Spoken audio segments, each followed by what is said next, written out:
She walked in and she could not believe her eyes. Her husband was in bed with her sister. Please like, comment, share and subscribe to our channel because it helps us grow. Welcome to Osato Folklore Haven. Once upon a time, in a peaceful village called Oruba, there lived two sisters named Nneka and Ugochi. Nneka, the older sister, was known far and wide for her gentle nature and her warm heart. On the other hand, Ugochi, the younger one, was popular for being the most rude and mannerless girl in the village. They were like words and opposites. However, this didn't stop the friendship and bond between the sisters. Nneka always advised Ugochi to treat people better, but it landed on deaf ears.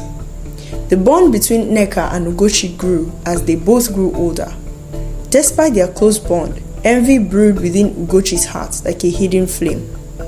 Whenever Nneka acquired something new, whether it was a beautiful piece of fabric or a charming new trinket, Ugochi would want the exact same thing.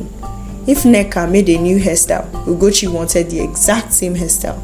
If she ate any meal or did anything significant, Ugochi must follow. This led to a lot of people believing and referring to them as twins. Nneka was never disturbed or alarmed by this pattern of action. Rather, she saw it as her younger sister showing admiration and respect for her. Their parents were a loving couple who took care of them both and showered them with love. They were very happy and pleased to learn that their daughters were close and had a strong bond.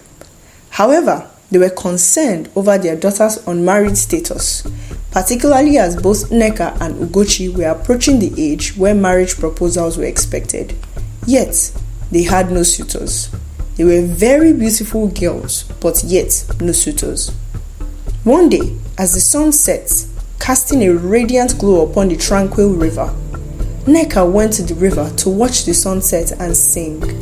Her beautiful voice echoed across the waters as she sang a traditional melody. However, she didn't know that her enchanting song captivated the ears of a passing merchant, who happened to be the richest merchant in the village. The merchant found himself drawn to the source of such divine music. The merchant secretly followed her home to know her house so that he can come back to ask for her hand in marriage. In the days that followed, the merchant approached the father and told him that he was interested in one of his daughters. He expressed that his desire was to wed one of the sisters. The father, excited, went on to tell his daughters as soon as they arrived home that evening. The girls were so excited they could hardly sleep. The richest man in the village wants to marry one of us, they both thought. Thoughts of being one of the most respected women in the village filled their minds. However, while Ugochi anticipated the proposal to be for her, it was Nneka who won the merchant's admiration. The following day, the rich man came to their house with all his gifts and all his family members. He then openly declared his intentions to marry Nneka. Nneka was so happy that her wish had finally come true, to be the wife of one of the most respected men in the village. Ugochi, despite her initial disappointment, concealed her feelings. She masked her envy with feigned excitement for her sister's newfound happiness. Nneka and the rich merchant got married, and it was the biggest wedding in the community. It was like a festival. There were lots of food, singing, and dancing. It was the talk of the town for many months. A few months after the wedding, tragedy struck their family with the untimely death of their parents, leaving Nneka and Ugochi orphaned. In a gesture of sisterly compassion, Nneka brought Ugochi into her marital home, believing that she would be lonely and alone and sad, living in the hut all by herself, considering that she was not married. Unknown to her, that was her greatest mistake. As time passed, however, Ugochi's envy got deeper and deeper into a venomous resentment, fueled by her perception of Nneka's seemingly charming life. Witnessing Nneka's husband buying her gifts, showering her with affection and attention only served to elevate Ugochi's feelings of inadequacy and jealousy. She wanted everything that Nneka had for herself and herself alone. Driven by desperation, Ugochi sought the guidance of a local witch doctor, hoping to use dark magic to tip the scales of fate in her favor. Under the witch doctor's counsel, Ugochi concocted a very evil charm.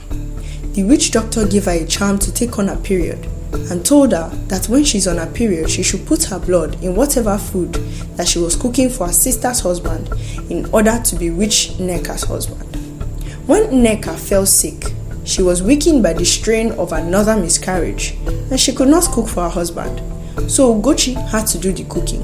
Ugochi seized the opportunity to carry out the ritual that poisoned her sister's husband's heart against her.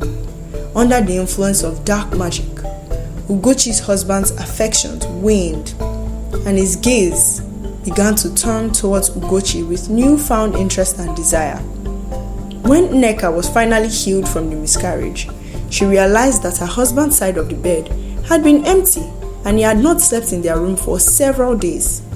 She went looking for him when she heard his laughter coming from Ugochi's room. She walked in and she could not believe her eyes. Her husband was in bed with her sister. Tears filled her eyes and she did not know what to say or do. Do you want to know what happened next between these two sisters? Watch out for part 2.